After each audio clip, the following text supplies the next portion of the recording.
début, si tu veux, moi j'ai commencé à faire un peu de politique, malgré moi, si je puis dire, tout simplement parce que j'étais dans un lycée qui était très politisé, le lycée Jules Ferry à Paris, dans le 17e arrondissement de Paris.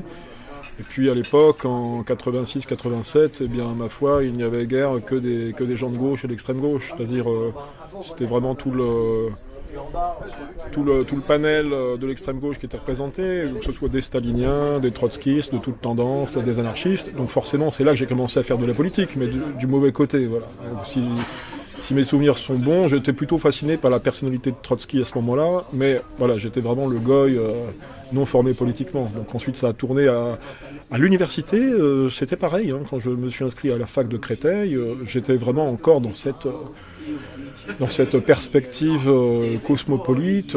J'étais militant gauchiste, non carté, mais j'étais quand même investi, là, plutôt dans des groupes qu'on appelle communistes libertaires, c'est-à-dire proches des idées anarchistes, représentés par Kropotkin, Bakounine, Pierre-Joseph Proudhon dans une certaine mesure. Donc j'étais l'extrême gauche, mais je l'ai expliqué tout ça dans un ou deux articles, que c'est vraiment à partir de 91-92 que j'ai changé d'optique. D'abord parce que je faisais de la sécurité à ce moment-là, je bossais le dimanche, j'écoutais Radio Courtoisie. Malgré cela, malgré le fait que je pouvais écouter Radio Courtoisie toutes les semaines, si tu veux, je restais d'extrême gauche. Donc c'est un peu curieux, d'extrême gauche en écoutant les émissions culturelles de Radio Courtoisie, ça paraît paradoxal. Mais c'est vraiment le déclic, c'est vraiment en lisant la presse nationaliste. Parce que moi je voulais voir pourquoi je ressentais une rage chez les militants d'extrême droite qui écrivaient partout sur les murs « Le Pen vite, immigration, invasion ». Je sentais une rage, je sentais quelque chose. Et je voulais surtout savoir quel était ce personnage de Jean-Marie Le Pen qui était aussi décrié, aussi diabolisé, qu'on considérait vraiment comme une bête sortie de sa caverne, quoi. Et donc j'ai voulu en savoir plus par moi-même. J'ai acheté le journal Présent un jour dans un kiosque à journaux dans le 20e arrondissement de Paris, et je sais que je n'avais pas été convaincu. C'était une période où il y avait une grève des ouvriers de l'imprimerie. Et le journal Présent avait titré que c'était le syndicat qui faisait la pluie et le beau temps dans ce domaine. Pour moi, c'était le grand patronat qui dirigeait, c'était pas les syndicats. J'avais pas du tout été convaincu. C'est en achetant National Hebdo la semaine suivante, parce que tu vois, je voulais vraiment savoir ce qu'il en était. Hein. Et je peux t'affirmer que quand je suis allé chez le boutiquier en demandant National Hebdo, j'étais pas fier. Je baissais la tête, je voulais pas comprendre. Pour moi, c'était vraiment une honte d'acheter un truc d'extrême droite. Mais ça m'a permis de comprendre des choses que je voyais nulle part ailleurs, et notamment, un, sur l'immigration, et deux, sur le problème sioniste, comme on dit. Et là, j'ai appris que telle et telle personnalité appartenait à une petite communauté dont tout le monde parlait, mais dont personne ne comprenait le problème, en tout cas à gauche. Le déclic, en fait, tu vois, tu me demandes de remonter au point de départ, j'y ai repensé récemment. Le déclic, c'était une manifestation de gauche. Alors, ne me demande pas laquelle, ça devait être dans les années 80... 91, 92. Évidemment, comme à chaque fois, à la fin du cortège, à la fin de la manif, il y a des heurts avec les flics. On est en face de CRS, ne me demande pas où, je ne sais pas. Il y a des CRS face à nous, il y a les militants gauchistes qui sont là, et il y a aussi déjà des racailles de banlieue.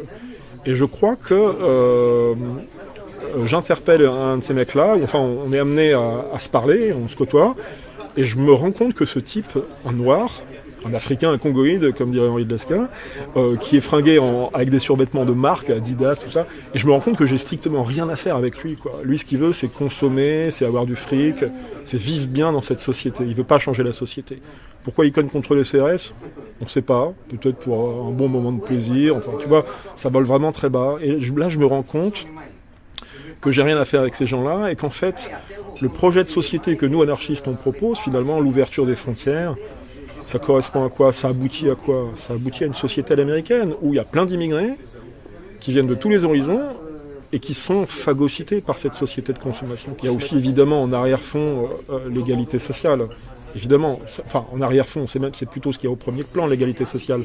Mais de fait, et on le voit 70 ans après la chute de l'Union soviétique et disons l'effondrement de ces idées cosmopolites, en tout cas qui se rattachent, disons, au marxisme et au socialisme libertaire. Ces idées, ceux-là, se sont quand même effondrées à partir des années 90. On se rend compte qu'en arrière-fond, il y a surtout l'ouverture des frontières. Parce que c'est ce que j'ai écrit dans un article, toutes ces banlieues rouges qu'il y avait dans les années 50, 60, 70, aujourd'hui ce sont des banlieues africaines. Les Français sont partis, il reste des immigrés essentiellement. Est-ce que la condition des salariés et des ouvriers français a changé après 70 ans de communisme ? Je ne crois pas, non, je crois que ça s'est plutôt empiré, tu vois. Mais par contre, les immigrés sont entrés, ils sont là. Aujourd'hui, on vit dans une société multiculturelle qui est prégnante à tous les niveaux quand on est en région parisienne et dans beaucoup d'autres villes d'ailleurs. Donc, si tu veux, le point de départ, pour vraiment remonter au point de départ, c'est quand même l'immigration qui m'a posé un problème. Et dans la lettre de rupture que j'envoie à l'organisation communiste libertaire que j'ai conservée, je termine en disant « Vive la Pologne, messieurs », pour signifier que les nations existent. Les nations existent, elles sont là, et ça représente quelque chose avec quoi il faut compter, quoi. Et pourtant, tu vois, il y avait la guerre en Serbie à ce moment-là, ou qui est venue un petit peu après, à partir de 91, et je me souviens très bien que je m'étais fait la réflexion, la guerre en Serbie entre Croates et Serbes, c'était une guerre de beauf. Et je crois que j'avais dit ça à quelqu'un, c'est une guerre de beauf. C'est-à-dire que pour moi, c'était une question d'identité. Et la question d'identité, quand tu es communiste libertaire ou marxiste, ça n'a aucun intérêt. L'identité n'existe pas. Nous sommes tous des hommes, nous sommes tous des frères. Les identités n'existent pas. Et le fait que deux armées puissent se confronter simplement pour une question d'identité, alors qu'eux-mêmes en plus parlent une langue qui est quasiment identique, écrivent une langue identique, sauf qu'il y en a qui écrivent en cyrillique, les Serbes, et les autres en écriture latine, ça me paraissait vraiment aberrant, quoi, de se battre juste pour une question d'identité, se battre pour une question de couleur de peau, pour une question de religion. Quand tu es gauchiste, c'est nul, quoi. Tu comprends pas ça en fait, alors que c'est ce qui fait l'histoire. Mais quand tu es gauchiste, tu comprends pas l'histoire, parce que tu raisonnes avec un logiciel qui est sorti en fait de la cervelle d'un mec, essentiellement Karl Marx, qui nous a fait une conception du monde qui ne correspondait strictement à rien, mais il y a eu une telle publicité, il y avait aussi la personnalité de Karl Marx et des gens qui l'ont suivi, qui ont été tels que des centaines de millions d'individus, en Occident principalement, mais même aussi dans les pays arabes et même partout dans le monde, qui ont été pris par le marxisme, dans le grand sillage du marxisme, et qui pendant des décennies ont cru que l'histoire de l'humanité, c'était l'histoire de la lutte des classes. Alors qu'en fait, tout nous démontre l'inverse. Quand il y a une guerre entre Croates et Serbes, ou entre Turcs et Kurdes, comme c'est le cas aujourd'hui, c'est pas une question de lutte de classe, c'est pas une question de pouvoir d'achat, c'est pas une question de prime panier repas, tu vois. C'est juste une question d'identité. Et quand tu es communiste, tu comprends rien à ça, tu passes à côté de tout. Voilà, donc moi mon travail, disons, depuis que je suis sorti de cette ornière, c'est d'essayer de faire comprendre à ces gens-là, qui sont restés dans l'ornière, cosmopolite, que l'histoire de l'humanité, c'est pas ça, c'est autre chose. Donc, il peut y avoir des choses intéressantes dans le marxisme. Je dis pas le contraire. Enfin, moi, je le pense pas foncièrement, si tu veux. Il y a toujours des choses intéressantes à prendre partout. Mais foncièrement, si tu veux comprendre le monde dans lequel on vit, il faut se départir de la grille de lecture marxiste. Là-dessus, je suis en décalage avec certaines personnes. Voilà. Si on a envie de rester dans cette grille de lecture, on peut aussi considérer que dans l'humanité, ma foi, eh bien, il y a une classe de travailleurs, que ce soit des salariés du tertiaire ou du secondaire, dans l'industrie. Bon, maintenant, c'est essentiellement dans les pays asiatiques. Ou même les paysans. Je veux dire, un paysan pauvre comme moi, mes grands-parents pouvaient l'être au fin fond de la Bretagne, c'était pas des bourgeois, c'était des paysans on peut considérer que tout ça, ce sont le prolétariat mondial, et qu'il y a une super classe, ou une hyper classe mondiale, comme le dit Jacques Attali, au-dessus de tout ça, sur le plan international, à l'échelle planétaire, par-delà les frontières, qui effectivement dirigent le monde. On peut aussi considérer les choses de cette manière. Là, effectivement, on peut peut-être dire, est-ce que c'est une grille de lecture marxiste de voir les choses comme ça ? Ça correspond à une réalité. Mais le fait est, c'est que, tu vois, ceux qui votent pour des idées patriotiques, que ce soit en France ou ailleurs, c'est essentiellement le petit peuple. C'est pas le bourgeois qui vote pour les idées. Et donc c'est exactement l'inverse de ce que disait Karl Marx et de ce qu'ont pu dire d'autres marxistes ou d'autres trotskistes. Contrairement à ce que c'est Jean Jaurès qui disait qu'un ouvrier finalement n'avait rien d'autre que le patriotisme. Enfin, il me semble, peut-être que je me trompe. Toujours est-il que ça correspond à une réalité. Ce qui est sûr, c'est que sur les 11 millions d'électeurs du Front National, on peut aimer ou pas Marine Le Pen et le Front National, peu importe. Disons, les gens qui ont des idées patriotiques, c'est essentiellement des petites gens. Et si on est aussi peu représenté à la télévision, à la radio, à la tête des administrations, c'est que voilà, les gens qui nous suivent, les gens qui sont patriotes, qui défendent l'identité française face au déferlement migratoire afro-asiatique, Ce sont des petites gens, c'est le petit peuple qui est peu instruit. Et tout de même, on le voit bien, aujourd'hui, plus tu es instruit en France, plus tu votes à gauche, plus tu es cosmopolite. Enfin, à gauche ou à droite, c'est la même chose, hein, on le sait bien. Mais donc, voilà, moi, quelque part, je défends aussi le petit peuple contre cette oligarchie financière et culturelle. Bah, évidemment non, mais je pense qu'en 1870, on n'est pas dans ce patriotisme républicain. En 1914, là tu as raison, je pense qu'il y a une bonne partie du patriotisme français qui vient de ces valeurs qui ont été inculquées par la République française. C'est-à-dire la République française doit apporter ses lumières à l'ensemble de l'humanité, y compris aux Germains qui sont mal dégrossis, et qu'on traite de tous les noms, pas seulement dans les manuels scolaires, mais aussi par tous les politiciens français de l'époque, de droite. Et là, c'est la gauche qui représente, à mon avis, la raison plutôt à cette époque. Clémenceau était-il un mec de gauche, mais tu vois ce que je veux dire. Donc, mais effectivement, à ce moment-là, je pense qu'une partie du patriotisme français nous vient de ces valeurs républicaines. Il y a la revanche sur l'Empire germanique, c'est une chose, mais aussi la volonté de briser les empires en Europe. L'Empire d'Autriche-Hongrie, la monarchie austro-hongroise, l'Empire prussien, le tsarisme et l'Empire ottoman. C'est-à-dire que c'est une guerre politique déjà. Il y a une volonté d'établir des démocraties, des républiques partout en Europe. Aujourd'hui, c'est partout dans le monde, mais en 1914, il y a la volonté de détruire tout ce qui représente la vieille monarchie européenne, notamment catholique. Même si ensuite, on peut se poser des questions, la question de savoir est-ce que la monarchie austro-hongroise représente les valeurs traditionnelles ou pas. Adolf Hitler, dans Mein Kampf, le dit très clairement. Pour lui, la monarchie austro-hongroise est à éradiquer de la surface de l'Europe. C'est vraiment le parangon, le modèle même du cosmopolitisme européen, avant même la France. Il est l'Autriche-Hongrie, Hitler. Il donne ses raisons. Alors effectivement, ta question est très importante, parce que là, on a une conjonction de deux patriotismes. Il y a le patriotisme républicain, celui que nous flatte, que flatte, comme il s'appelle, Michel Vinocq. Michel Vinocq qui a écrit un bouquin sur le patriotisme. Enfin, il fait la distinction entre patriotisme ouvert et patriotisme fermé. Le patriotisme fermé, pour lui, c'est tout ce qui est nationaliste, monarchiste, fasciste, etc. Fermé, sectaire, intolérant. Et le patriotisme ouvert, c'est-à-dire ouvert à toutes les races, toutes les religions, et la volonté d'établir des républiques partout dans le monde. Donc voilà, ça c'est sa distinction à lui. Moi je rentre pas du tout dans ce jeu-là, qui est le jeu en fait que jouent et que favorisent aujourd'hui les sionistes, c'est-à-dire imposer la démocratie partout dans le monde, et justifier les bombardements en Syrie, en Irak, en Iran. Ils aimeraient bien faire une guerre contre l'Iran, les bombardements, enfin voilà, partout, essentiellement dans les pays musulmans aujourd'hui, mais pas uniquement, puisqu'ils ont été quand même à l'origine de la guerre contre la Serbie, qui n'est pas un pays musulman, c'est-à-dire imposer des démocraties sous le prétexte que ce sont des dictatures, ils sont dirigés par des dictateurs, et que pour le bien de l'humanité, il faut y remplacer ces régimes par des démocraties de type parlementaire occidental.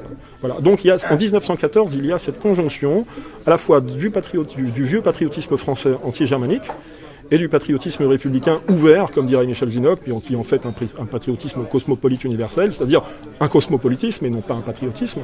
Voilà. Ils reprennent le drapeau français, et ils l'agitent, ils chantent la Marseillaise plus fort que nous, c'est ce que je dis dans les Espérances planétariennes, ils chantent la Marseillaise plus fort que nous pour nous embriguer dans leur guerre, qui n'est pas la nôtre.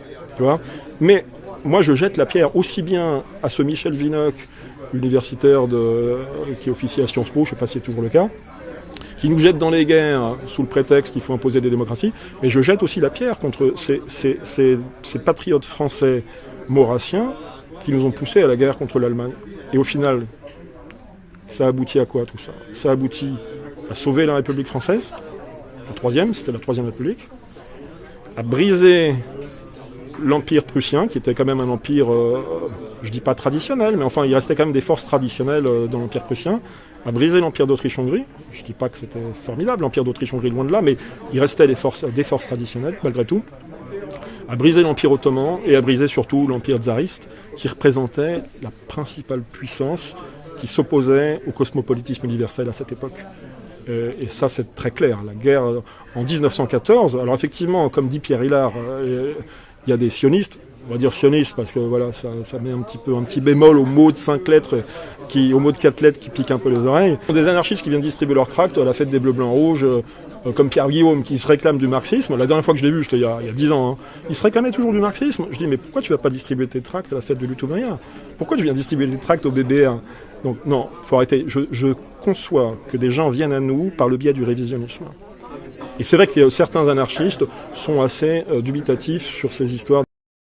Ils viennent à nous. C'est pas nous qui allons vers eux, c'est eux qui viennent à nous. Moi, je connais pas de nationaux qui dérivent vers l'extrême gauche. Je connais pas. C'est un exemple. J'ai pas d'exemple de ce type. En revanche, des gens d'extrême gauche qui viennent au patriotisme, il y en a des paquets. Hein. Pour ceux qui sont représentés au Parlement, c'est la République. Moi, je raisonne pas en termes de partis politiques. Ce que je vois, il faut bien situer les gens quelque part. On dit extrême gauche, si tu veux, par facilité de langage. On pourrait dire aussi cosmopolite libertaire ou cosmopolite marxiste. Non, je ne crois pas, mais enfin les gens ont besoin de se regrouper pour mieux faire passer un message. Donc de toute manière, il y aura des partis, il y a toujours des groupements. La question est de savoir, est-ce qu'on reste en démocratie parlementaire, c'est-à-dire avec une représentativité parlementaire qui aujourd'hui, enfin en l'occurrence, ça ne représente plus grand-chose, puisqu'il y a des millions d'électeurs, qui ne vont plus voter, et deux, quand ils votent, je passe pour les électeurs du Front National, ne sont pas représentés, ou très peu de manière ridicule, à l'Assemblée nationale et au Sénat. Donc ça reste encore autre chose. Le patriotisme est probablement plus toléré dans les pays anglo-saxons aujourd'hui qu'en France, ou a fortiori qu'en Allemagne. Les Allemands, effectivement, subissent depuis la fin de la guerre vraiment des bombardements idéologiques et culturels qui sont phénoménaux, plus qu'en France même, je crois. Hein. Mais moi, je regarde le résultat, je regarde à quoi on aboutit. Est-ce que la société américaine ou la société anglaise aujourd'hui est plus traditionnelle que la société française? Il y a des gens qui sont allés à Londres récemment qui m'ont dit que sur le plan démographique, Londres ressemble à une ville du tiers-monde.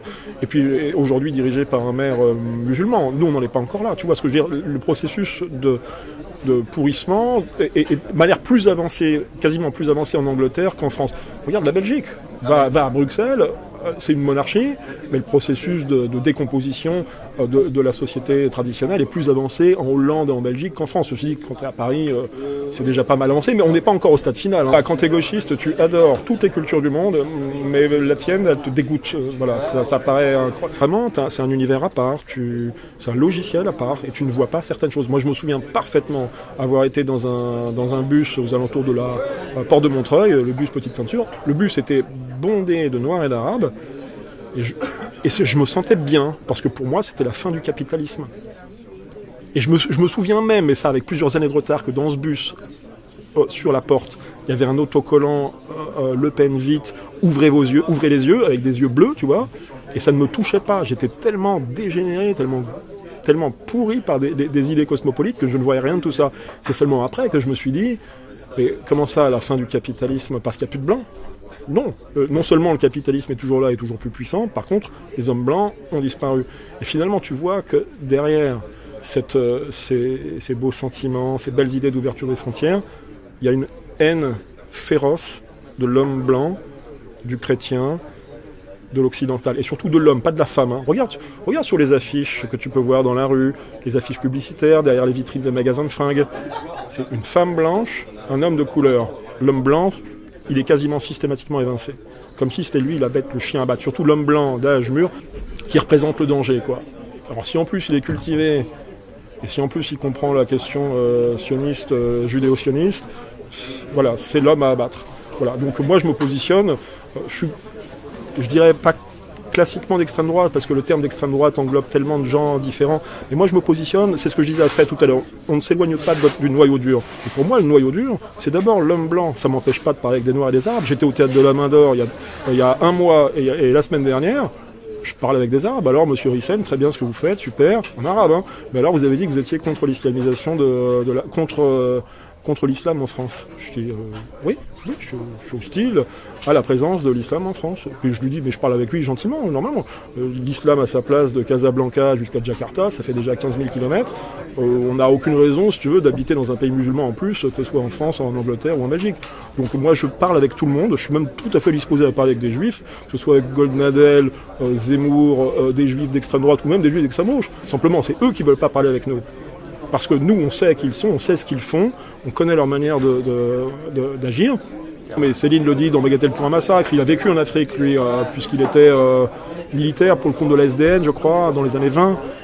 Il le dit très bien, très clairement, les Noirs en Afrique, mais ils sont magnifiques, ils sont adorables. Mais le problème, en fait, il est même pas là. Le problème, c'est que les Noirs, les étrangers sont souvent très sympas. C'est malheureux. Non, alors je vais me faire traiter d'islamophile encore, tu vas voir. Mais le fait est là, c'est que moi je connais un peintre qui vend ses peintures dans la rue. Et le mec, il est proche de nous, proche de nos idées, il vend ses peintures dans la rue.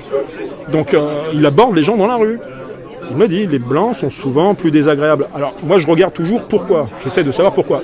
Pourquoi est-ce qu'on est plus désagréable? Et c'est vrai que moi je peux te dire que quand je suis en voiture, à un feu rouge, que ce soit porte de Bagnolet, porte d'Asnières ou porte d'Auteuil, et qu'il y a un Zigane qui fait la manche, Zigane ou pas d'ailleurs, qui fait la manche, il a juste à me voir pour savoir que c'est même pas la peine de venir vers moi. Tu vois ce que je veux dire? Tu vois, il le sait que c'est même pas la peine de venir me voir parce que je suis un facho, quoi, il le voit. Donc je suis nationaliste, dit facho c'est le terme générique pour dire t'es l'extrême droite, on parle pas avec toi. Mais ce que je veux dire c'est que pourquoi on est comme ça? Parce qu'on voit qu'on est envahi et qu'on est impuissant, on est incapable de réagir concrètement à cette invasion. Ça fait 30 ans qu'on croit au Front National et 30 ans qu'on se casse les dents à chaque élection, tu vois. On en a marre, on en a ras le cul, on a envie de taper, on a envie de cogner, on a même envie de tuer. Et tous les gens autour de nous ont envie de prendre des armes, c'est clair. Et les renseignements généraux, des séries, là, ils le savent très bien, on en a ras-le-bol, quoi. Et quand ensuite, dans le métro, t'as un mec qui fait la manche, tu te dis non, là où le gauchiste, lui, quand j'étais gauchiste, je me souviens très bien qu'ostensiblement, il y avait un black, noir, un congoïde, comme dirait l'Esquien, j'aime bien ce terme, qui vient jouer de la gratte dans le métro. Ostensiblement, j'ai vidé mon porte-monnaie dans sa main. Pour dire, je suis avec toi, je suis pour le cosmopolitisme, je suis pour les immigrés, tu vois. On est tellement dégénérés quand les gauchistes qu'on se déteste. Moi, c'est ça le message que j'aurais envie de faire passer à un gauchiste. Regarde les bouquins qu'il y a dans ta bibliothèque et dis-moi s'il n'y a pas un point commun entre les différents auteurs. Tu sais, c'est 10 ans après, rétrospectivement, que tu as des souvenirs. Je me souviens quand j'étais au Nicaragua, c'est en 1989, mais c'était après, quelques années après. Et je m'étais rendu compte que j'avais une préférence pour les livres dont les auteurs avaient un nom bizarre. Si c'était Goldenblum, Schapierstein ou Sarfati, je me disais, tiens, c'est bien, c'est pas une consonance française. Mais si c'était Jean-Claude Dupont-Durand, ça sent le facho, ça déjà, tu vois. C'est-à-dire qu'on a été inculqué, on a été lobotomisé, quoi. Vraiment, il y a eu un lavage de cerveau quand t'es gauchiste, ce qui fait que instinctivement, tu détestes ta famille, ton lignage, tes parents, ton pays, ta patrie, ta religion et ta race. Bon, regarde, j'allais donner, quand j'habitais Place de la Réunion dans le 20e arrondissement, j'étais allé donner un paquet de fringues, de vieux fringues, avec des vestes en cuir, au mec qui occupait la Place de Réunion et l'église qu'il y avait à côté. Je sais plus c'était quelle église, Saint-Bernard, j'en sais rien, enfin bref. Mais j'allais donner en priorité mes vêtements aux Africains. Ils s'étaient, je m'en souviens très bien, j'étais gauchiste, ils s'étaient jetés sur les fringues. Tu crois qu'il y aurait eu un remerciement? Rien. Parce qu'ils sont tellement habitués à ce qu'on leur donne tout, qu'ils nous considèrent comme des couillons, quoi. Si un jour, il y a un décret gouvernemental qui retire les aides sociales aux immigrés, ne serait-ce qu'aux immigrés clandestins, tu vois, ou aux immigrés en France seulement depuis 2 ans, par exemple, il y aura des émeutes. Parce qu'à partir du moment où tu donnes quelque chose à quelqu'un gratuitement, et qu'au bout d'un moment tu lui retires, le mec il va te haïr et il ne te remerciera pas pour tout le bien que tu lui as fait pendant 2 ans. Il va te haïr parce que tu lui retires ce qu'il estime être son dû. Alors qu'en fait, rien ne leur est dû. Et je peux t'affirmer que ça, tu vois, ça m'est resté en mémoire. Là, je te parle de 25 ans après. Hein. Je leur donne des fringues, tu crois que j'aurais eu un remerciement? Rien. Et c'est tous ces petits trucs s'accumulant, comme le noir, le congoïde dont je te parlais à la manifestation, avec son sport, on s'était un peu engueulé parce que moi j'avais un discours politique et lui il avait un discours de racaille, quoi. Et c'est ces petits faits-là qui font que tu me demandais comment se fait-il que je suis devenu ce que je suis?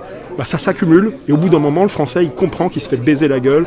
Il commence par voter Front National, et s'il est pas trop con, s'il est un peu instruit, il arrive à nous. Alors il passe souvent par Soral et Dieudonné d'abord, et là, publiquement, je le dis clairement, hein, Dieudonné et Soral ont fait un boulot magnifique. Il y a beaucoup de points sur lesquels on n'est pas d'accord, sur le racisme, sur la conception de l'identité française. Moi je suis raciste, racialiste, Soral ne l'est pas, Dieudonné évidemment encore moins. Mais je vais te dire un truc, moi je suis pas comme certains militants qui, à la moindre petite divergence idéologique, vont se mettre à te détester et à t'insulter, parce qu'ils ne sont pas d'accord sur tel point de la doctrine. Moi, ce que je vois, c'est le résultat, l'efficacité. Je raisonne en termes d'efficacité. Si tu me demandes quel est mon Dieu, moi, mon Dieu, c'est efficacité. Je suis désolé pour les chrétiens, j'espère qu'ils ne vont pas m'en vouloir pour ça, parce que tu sais, le moindre petit truc, que ce soit des chrétiens, des musulmans, je veux dire, quand tu es dans un milieu militant, si t'es pas entièrement, si tu souscris pas entièrement au programme, c'est que tu es un traître.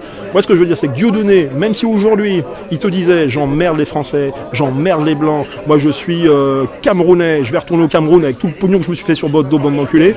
Même s'il disait ça, je lui cracherais jamais dessus, parce que pendant 10 ans, il a fait un super travail, il s'en est pris plein la gueule.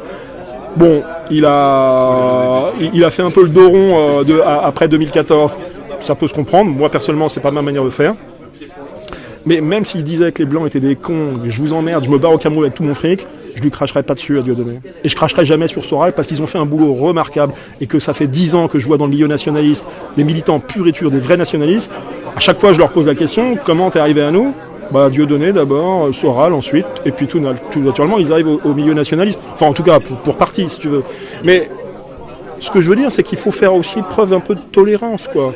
C'est pas parce qu'on n'est pas d'accord sur un point qu'on doit forcément s'insulter et créer son parti pour faire pièce à l'association où tu étais. Tu vois, un mec, je veux même pas citer son nom à ce chien, il a trahi Soral Dieudonné, ensuite il se fait passer pour un facho, et ensuite il vient nous cracher dessus, il s'acoquine avec des sionistes.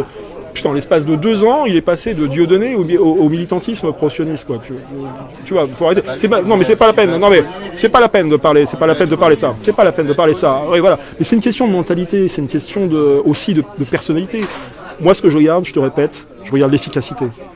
Même si t'es pas d'accord avec moi, si tu contribues à amoindrir, à effriter la puissance de notre ennemi, de ce que j'estime être notre ennemi principal, même si tu n'es pas d'accord avec moi sur 10 points, je dirais pas mal, continue. Tu vois ce que je veux dire ? Regarde comment raisonnent nos ennemis. Ils ont un ennemi principal. Enfin, nos ennemis, en l'occurrence, il n'y a pas que. Je veux dire, tous les francs-maçons, les démocrates, que ce soit Manuel Valls. Il n'est pas juif, Manuel Valls. Bon, il est éternellement lié à Israël, on le sait, mais il n'est pas juif. Macron, il n'est pas juif. Macron, il est éternellement lié à Israël, lui aussi, mais sans être juif d'une autre manière. Et ce que je veux dire, c'est qu'ils ont un ennemi principal sur le plan géostratégique, géopolitique. C'est clair, c'est l'Iran. Ils veulent casser l'Iran. Ça fait déjà dès 2006, dès qu'Ahmadinejad est passé au pouvoir, Kouchner nous disait, nous le rabâchait sur toutes les ondes, briser le régime iranien qui lui menace d'avoir la bombe nucléaire. Saddam Hussein, il avait des super armes chimiques, bactériologiques, tout ce que tu veux. C'était la 4e puissance mondiale, c'était le nouvel Hitler. Puis au final, c'était rien du tout. Il fallait juste casser l'Irak pour protéger Israël. Là, il faut casser l'Iran pour protéger Israël. Il fallait casser la Syrie pour protéger Israël, casser le régime de Kadhafi pour protéger Israël. Mais eux, ils disent pas ça comme ça. Comme disait Elie Wiesel sur le plateau de Thierry Ardisson, non, il faut détruire Saddam Hussein, non pas pour Israël, mais pour la paix dans le monde. C'est toujours leur manière de détruire, de t'emberlificoter, de circonvenir, tu vois. La paix dans le monde. Non, dis les choses clairement, c'est pour protéger Israël. Tu veux nous embraguer contre le Hezbollah ? Pour protéger Israël. Arrête de dire que c'est pour protéger les Français. Arrête de dire que nous, les sionistes, nous sommes le fer de lance de l'Occident au Proche-Orient. Faut arrêter de dire des conneries, quoi. Moi, c'est ça qui m'ulcère, quoi. C'est de voir des patriotes sincères qui viennent nous dire que, quand même, les Juifs Proche-Orient, ils nous protègent, ils nous montrent l'exemple, une bonne politique sécuritaire. Mais j'ai envie de leur dire, mais ça fait 50 ans que quand vous allez au cinéma, vous prenez des films dans la gueule favorisant l'immigration, le métissage, la tolérance, l'homosexualité, vous regardez les noms de ces réalisateurs, vous vous rendez compte que ce sont des Juifs, il faut le dire clairement, et malgré ça, vous considérez qu'ils sont formidables parce que contre les Palestiniens au Proche-Orient, ils ont une politique sécuritaire. Même chez les antisionistes de gauche, tu vois, j'ai lu un bouquin de Georges Corme qui est visiblement proche des antisionistes de gauche, Mélenchon et compagnie.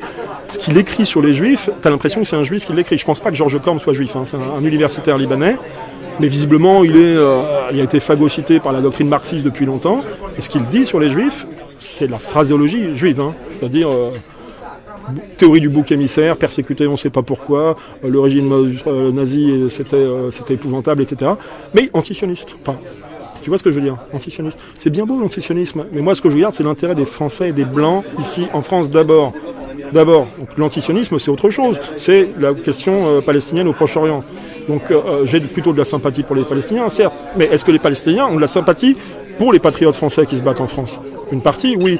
Mais quand je vois les défilés de Mélenchon et de Besancenot, bon, Besancenot, c'est un has-been maintenant, hein, mais quand je vois ces antisionistes-là, tu crois qu'ils ont de la sympathie pour nous? Pas du tout. Pourquoi est-ce que j'aurais de la sympathie pour eux? Un mec comme Georges Corme, tu vois, je lis son bouquin, j'ai pas de sympathie pour lui. Quand il y a quelques années, la librairie d'extrême gauche antisioniste dans le 17e arrondissement avait été fracassée par des mecs de la LDJ ou du Pétard, si tu veux, ça me laisse indifférent, je m'en fous. Ces gens-là n'ont pas de sympathie pour nous, ils nous considèrent comme des fachos atroces, des fachos horribles. On n'est pas dans le même milieu. Tu vois ce que je veux dire? Moi, je suis pas antisioniste. Je suis, pour parler par euphémisme, je suis judéo-sceptique. C'est-à-dire que je doute que le peuple juif soit le peuple élu de Dieu. Je pense que ça tombe pas encore sous le coup de la loi. En tout cas, je me permets de le dire. Voilà. Oui, c'était au procès de Kémy Séba, ça devait être en 2006, et il y avait un type qui suivait un petit juif qui suivait le procès, et moi je discute avec lui de manière naturelle, hein, moi j'ai aucun problème. Hein. Mais les deux seules fois où j'ai ensuite... Alors j'ai jamais été insulté, menacé, hein, jamais. Bah, ils ont quand même conscience que je représente quelque chose, et que sur le plan intellectuel, ça serait une défaite pour eux de me casser la gueule physiquement. Ils peuvent le faire. Hein. Une fois j'ai eu un problème avec eux, au métro Villiers, dans le 17e arrondissement, je distribuais la brochure Israël et la traite des Blanches. Il y avait un reliquat, un stock restant. Et avec deux mecs, je distribuais la brochure, et là, très rapidement, ils nous sont tombés dessus. Deux mecs avec des casques, avec un scooter. Bah, comme dit Dieudonné, c'est toujours à deux, mais c'était pas par derrière, c'était par devant. Et comme nous, on était trois, je m'étais dit, bon, ils sont deux, on est trois, même s'ils sont costauds avec un casque. Sauf que je me suis rendu compte sur le tard qu'on n'était plus trois, mais que j'étais tout seul. Donc, mais ils auraient pu me faire beaucoup de mal, ils ne l'ont pas fait. Tu vois, donc, mais pas de menaces, hein, jamais de menaces. Les seuls qui m'ont menacé, c'était des gauchistes, anarchistes, quand je me foutais de leur gueule sur Internet, sur un article, concernant un article sur l'antifascisme. Donc ça les avait un peu blessés. Mais non, jamais de menaces. Ils t'ignorent, quoi. Ils font comme si tu n'existais pas. Par contre, bah, si, sur le plan judiciaire, ils t'ignorent pas. Ils te traînent devant les tribunaux. Hein, ça. Là, je crains donc 11 mois de prison ferme pour des tweets, des petits messages Facebook. Jamais pour les livres. Ils ont essayé de faire... la LICRA demandait l'interdiction de mon livre sur les escrocs, les milliards d'Israël, donc 2014, Madoff, les grandes escroqueries, la taxe carbone... les escroqueries de la bourse en ligne, enfin, les escroqueries en général. 400 pages, 320, 330 pages. Donc nous demandons l'interdiction et la destruction du livre. Bon, alors il y a eu un référé et j'ai gagné le procès, mais en référé. C'est en référé, c'est pas devant un tribunal, c'est dans un bureau d'un petit juge qui prend une décision. Donc il a considéré qu'il fallait peut-être pas pousser les mémés dans les orties, comme on dit, et qu'il fallait pas pousser le bouchon trop loin. Donc ils ont perdu leur procès.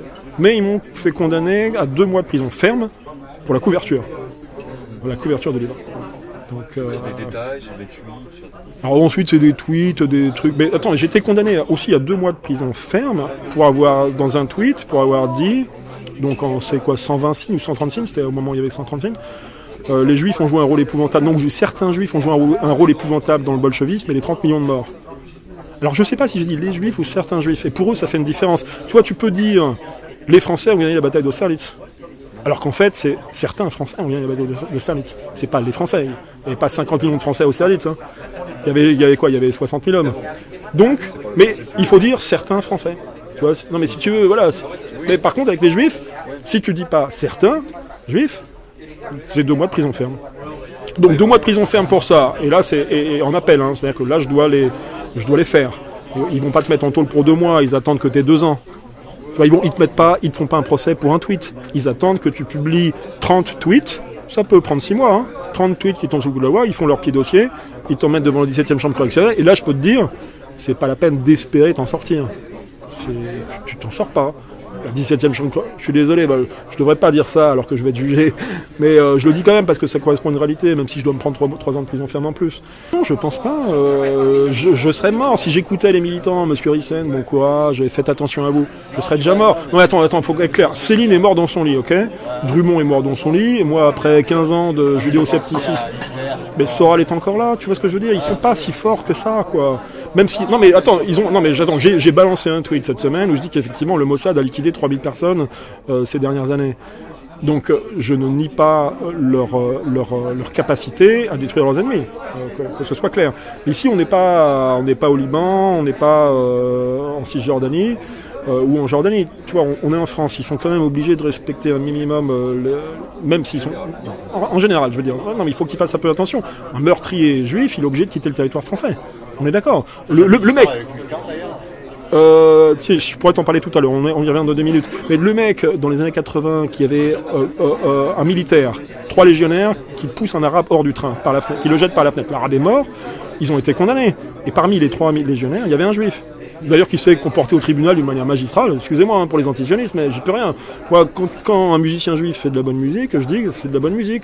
Quand il y a un mec qui se comporte de manière, disons, en homme d'honneur, il faut le dire. Et le mec, il dit, mettez-moi le maximum. Oui, je le fais, je déteste les Arabes, mettez-moi le maximum. Voilà, le mec, il est droit dans ses pompes, il tortille pas du cul.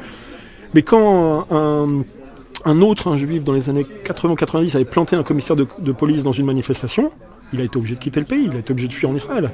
Tu vois ce que je veux dire? On est quand même encore dans un état de droit. Les Juifs n'ont pas la possibilité de faire tout ce qu'ils veulent. On n'est pas encore en Cisjordanie, tu vois, en Palestine. Un vrai état de droit obtiendrait l'extradition de ceux qui vont se réfugier en Israël. Oui. La pression sur Israël. Voilà, non mais effectivement, il sait très bien que dans l'État d'Israël, il a un traitement de faveur, il ne risque pas d'être extradé, c'est quand même un gros avantage. Même si je crois que Gilbert Chikli... Alors, il n'a pas été extradé d'Israël, il a été appréhendé. Gilbert Chikli, tu sais, l'escroc, là. Le premier mec qui fait les escroqueries au président en appelant au téléphone des directeurs d'entreprise et en les convainquant de faire un virement bancaire sous différents prétextes. Je l'avais repéré déjà en 2006, j'étais le premier à le repérer. Dans Psychanalyse du judaïsme, je répertorie déjà cette anecdote, mais Gilbert Chikli a fait beaucoup parler de lui depuis, puisqu'il y a eu un film qui a été réalisé sur lui l'année dernière. Et puis, il y a aussi toutes ces escroqueries en ligne, sur la bourse en ligne, dans lesquelles il est impliqué. Donc lui, c'est un super escroc, réfugié en Israël. Il n'a pas été extradé par l'État d'Israël, il a été appréhendé par les flics ukrainiens qui l'ont remis aux autorités françaises. Mais à mon avis, tu vois, l'État d'Israël aussi protège ses ressortissants. Alors, les super pro-sionistes de F de souche pourraient applaudir des deux mains. Voilà, ils protègent leurs ressortissants, formidable. Sauf que leurs ressortissants nous détestent. Donc on n'est pas obligé non plus on n'est pas obligé d'applaudir l'État d'Israël pour ça. Tu vois ce que je veux dire? Mais ils sont cons comme. Est-ce que ils sont vraiment. C'est vraiment le goy, les goy cons comme les manches. Non, moi je me sens pas protégé par l'État français. Et c'est pour ça que je me tue à le dire que notre ennemi, c'est la République française. C'est pas des talibans en Afghanistan, des djihadistes en Syrie ou en Irak, ou des mollahs en Iran. Notre ennemi, nous, patriotes français, nous sommes persécutés par la République française. Voilà, c'est clair. Qui me jette la pierre là-dessus? Alors, non mais la désignation de l'ennemi, c'est fondamental. Regarde, tout simplement. Quand tu as la guerre en Ukraine en 2014, révolution ukrainienne, place Maïdan, etc., les super sionistes à la George Soros, Bernard-Henri Lévy et les financiers qui peuvent y avoir derrière, pour qui ils prennent position? Pour les nazis ukrainiens, parce qu'il y a quand même pas mal de nazis en Ukraine qui sont foncièrement antisémites, on est d'accord. Ou pour Poutine et la Russie. Pour qui ils prennent position? Ils prennent parti pour les nazis ukrainiens. Pourquoi? Parce qu'ils ont défini l'ennemi prioritaire. Ils considèrent que Poutine, même si c'est pas un nazi, même s'il peut avoir certaines accointances, certaines relations avec des juifs hassidiques, représente quand même leur pire ennemi, un ennemi beaucoup plus important que les nationalistes ukrainiens, dans leur manière de voir le monde. Poutine, c'est pas 30 000 militants qui jettent des pierres ou avec quelques flingues, quelques fusils. Poutine, c'est une armée de, 3 millions d'hommes et 10 000 têtes nucléaires. Donc pour le mondialisme occidental, il représente une force qu'il faut contenir, voire même si possible détruire. Les nazis ukrainiens, c'est quoi, 30 000 hommes, 30 000 mecs, même pas, qu'est-ce que je dis, 30 000 mecs, ils représentent rien. Sur le plan électoral, ils étaient à 1 ou 2%. Alors certes, ils sont antisémites, certes, ils détestent les Russes, mais ça peut se comprendre quand on est ukrainien. Hein. Moi, regarde, je suis en train de lire le bouquin de Lucien Cerise. Alors Lucien Cerise, je l'ai un petit peu alpagué parce qu'il disait du bien de Staline, tu me parlais de Staline tout à l'heure, mais son bouquin est pas mal, sauf, sur le Troisième Reich, sur Hitler, il divague, comme Pierre Hillard, je suis désolé Pierre, hein, parce que Pierre Hillard considère que Hitler est un avatar du sabbatéo-franquisme. Je veux dire, ça va quoi, moi ces théories là j'en ai un peu soupé et Lucien Cerise tombe un peu dans cette ornière en disant qu'il y a une alliance objective entre les sionistes et le Troisième Reich, c'est la même idéologie raciste, etc. Putain, faut arrêter de dire des conneries les mecs. Ceci dit, Pierre Hillard, Pierre Hillard est un mec sérieux qui fait un travail sérieux, et Lucien Cerise, moi je suis en train de lire son bouquin sur l'Euromaïdan là, il écrit en très bon français, c'est très lisible, c'est très bien, mais sur Hitler, alors je connais pas, j'ai rien contre Lucien Cerise, je l'ai jamais rencontré, mais sur Hitler, le Troisième Reich, c'est comme Pierre Hillard, quoi. quoi. Putain, arrêtez de dégueuler sur Hitler. On a 3 films par semaine depuis 50 ans dans lesquels on dit du mal d'Adolf Hitler, on le fait passer pour un salaud ou une ordure. On a des documentaires à foison pour dire du mal du Troisième Reich et des nazis. C'est pas la peine d'en rajouter, les mecs, vous n'êtes pas obligés. Hein. Qu'est-ce que vous espérez? Vous espérez quoi, être diffusé dans les FNAC? Je constate simplement que si disons que le judaïsme mondial a choisi le camp ukrainien, c'est qu'il considère que Poutine représente la menace la plus importante. En Iran, c'est très clair. Pour Daesh, par exemple, ils ont soutenu Daesh. C'est évident que les ont soutenu Daesh au début, en 2011-2012. Mais c'est clair, il n'y a pas de complot. C'est simplement leur intérêt. Leur principal ennemi dans la région, c'est l'Iran, donc on soutient les ennemis de l'Iran, Daesh. Ensuite, quand ça va trop loin et qu'ils se rendent compte qu'ils ont fabriqué un golem ou un Frankenstein, là, ils reconsidèrent le truc. Puis voilà, mais l'important, c'est de définir l'ennemi. En 1914, c'est clair, l'ennemi, c'est la Russie tsariste. En 1917, c'est clair, l'ennemi, c'est l'Empire du Kaiser. En 1940, c'est clair, l'ennemi, c'est le Troisième Reich. En 2016, l'ennemi, pour eux, c'est l'Iran, c'est le Hezbollah, c'est l'arc chiite, c'est évident, quoi. Maintenant, je suis dans un univers qui est effectivement très différent de celui du judaïsme et du sionisme.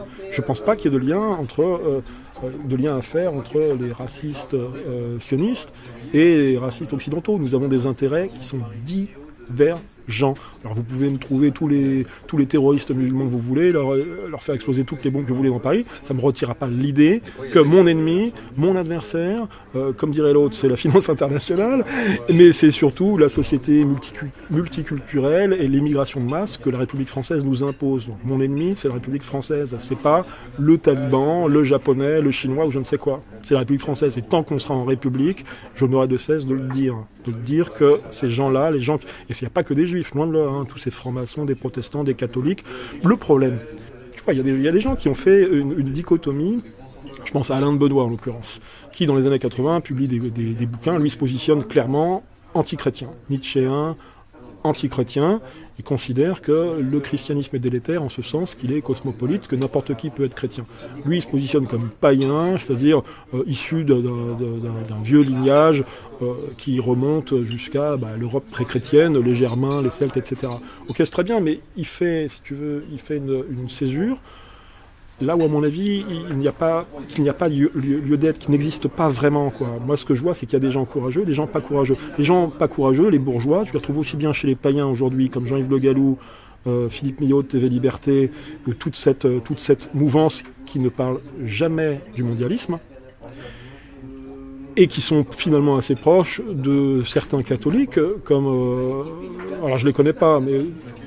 Thieullois, les Dominique Paoli de Radio Courtoisie, toute cette mouvance-là qui sont catholiques et qui ne parlent jamais du mondialisme. Tous ces gens-là critiquent essentiellement l'islam, de manière un peu plus annexe l'immigration, mais ne parlent jamais de race blanche, ne parlent jamais de sionisme et surtout pas de judaïsme.